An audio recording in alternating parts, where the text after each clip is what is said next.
என்னப்பா உள்ளடா மக்களுக்காக போராடுறோம். நேருக்கு தான் நாடு சொந்தமா? ஏழைக்கு சொந்தம் இல்லையா? கைப்புல கழிவு வருது, உங்களுக்காக தான் போராடுறோம். மேல போராடுன்னு சொல்றோம், உங்களுக்காக தான் போராடுறோம்.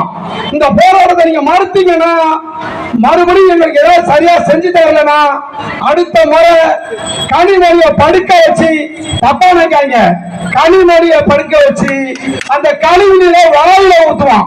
வேற எதுவும் தப்பா நினைச்சுக்க வேண்டாம், நல்லா எழுதிக்க. ஏன்னா அந்த அம்மா அதை குடிச்சு ஆகணும்ல, அது எதை குடிக்கிறதா எங்களுக்கு தெரியாது.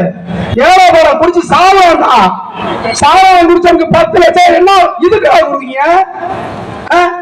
மேல போட விட மாட்டேங்கிறீங்க, நைட்டு வரைக்கும்